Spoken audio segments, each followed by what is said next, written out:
Vamos conversar com o advogado Marcelo Santos.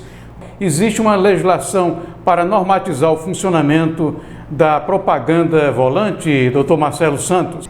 Na verdade, a questão da poluição sonora, ela pode se dar de várias formas. A gente está centrando a atenção aqui na questão da propaganda veicular através do comércio, carros de som, caixas de som, muito comuns aqui na nossa cidade, no centro comercial. Mas a poluição sonora, ela pode se dar de várias formas, através de aparelhos residenciais, através de veículos, de usuários domésticos ou comerciais. O fato é que a poluição sonora, ela é capitulada na legislação brasileira, no ordenamento jurídico, como contravenção penal. Ela está capitulada no artigo 42 da Lei das Contravenções Penais com o título de perturbação do sossego alheio. Existem desdobramentos também em relação a isso. No Código de Trânsito Brasileiro, nós temos essa previsão de que a poluição sonora ela pode ser enquadrada como infração penal. Nós temos, por exemplo, no CTB, no artigo 229, o Código de Trânsito Brasileiro, ele diz que um aparelho de som indevidamente utilizado no veículo, que promove ruído e perturba o sossego alheio,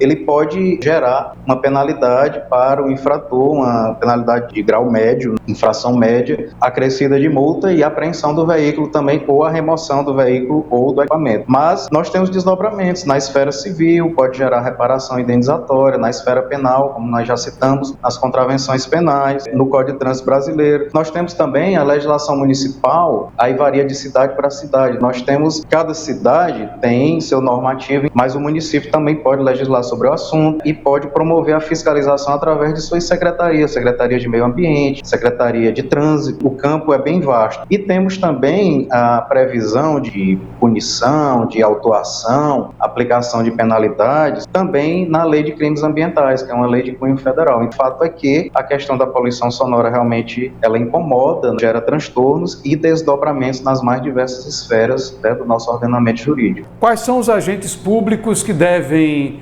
atuar para que não haja excesso? Existe uma convergência de competências, de atribuições. Em tese, a Polícia Militar ela tem essa atribuição de fazer essas abordagens em convênio com a Polícia Civil. Por exemplo, na nossa capital Teresina, nós temos uma delegacia especializada chamada Delegacia do Silêncio, uma delegacia da Polícia Civil, mas encarregada de apuração de infrações, de repressão a esse tipo de infração, de contravenção penal relacionada ao abuso de volume de som.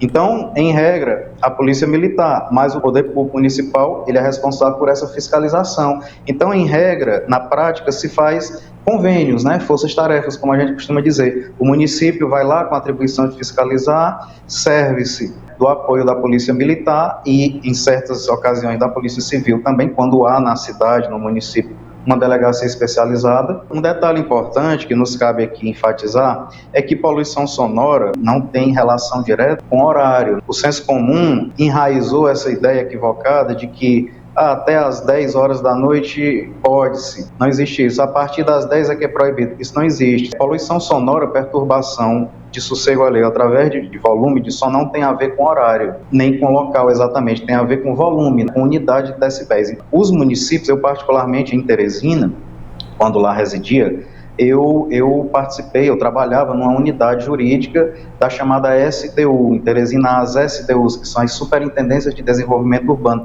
são espécies de prefeituras regionais. Aqui eu era coordenador do Departamento Jurídico da STU Norte. Nós trabalhamos muito com esse material jurídico, com essa normatização de código de posturas, zoneamento, lei de uso e ocupação do solo. O município ele é encarregado de organizar as regiões da cidade em zonas, e cada zona dessas há um limite permissivo. As zonas comerciais, as zonas residenciais, onde a proibição é total.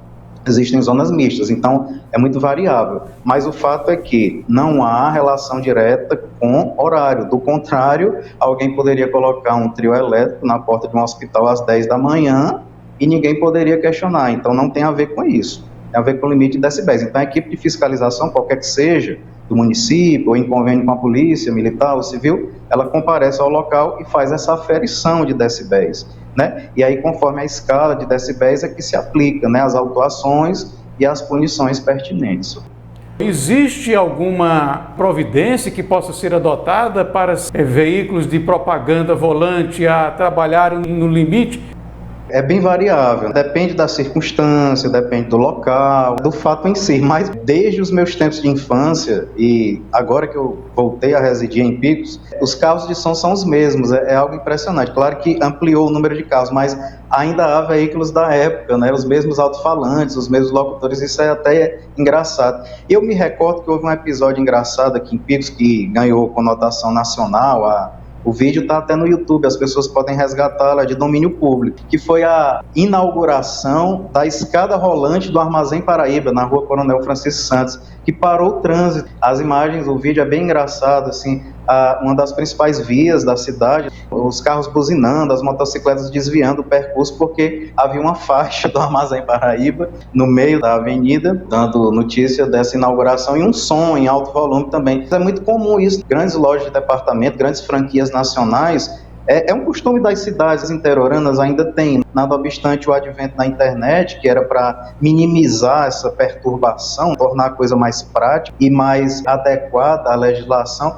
A gente vê que o costume interiorano permanece, então essa coisa do carro de som na rua circulando, as caixas de som nas calçadas das lojas. Há uma delas aqui próxima ao nosso escritório, que é uma grande franquia nacional, mas a gente vê isso, uma caixa de som com volume estrondoso, mas o que chama a atenção também é o conteúdo do que é veiculado nessas caixas de som. Não sei nem se podemos chamar de música, um barulho, um som inadequado, assim, de baixo calão, alguns forrós aí da atualidade, eu diria até pornográfico, mas caiu no inconsciente coletivo e isso chama a atenção, porém, na maioria dos casos é visto como uma coisa normal, natural. O que fazer? Nós temos várias instituições legitimadas, Polícia Militar aborda, resguarda a ordem, a Polícia Civil faz o procedimento apuratório, repreende. O Ministério Público, quando a questão é de cunho coletivo ou difuso, entra em cena também para defender os interesses da coletividade. E o particular pode, como a gente sempre diz aqui, se servir do auxílio de um profissional, de um advogado também, para mover algum procedimento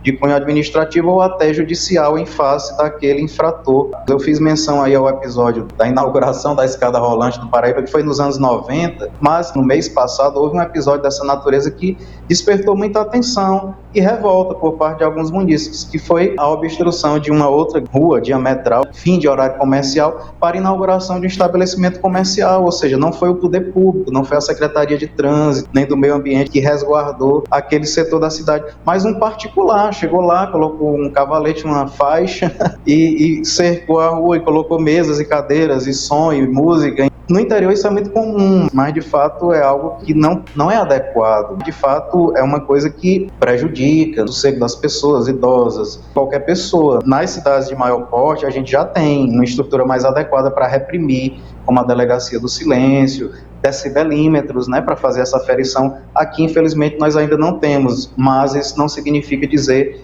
que o particular ou qualquer outro, uma coletividade, esteja desprovida de fundamentação e de estrutura institucional para reprimir esse tipo de infração.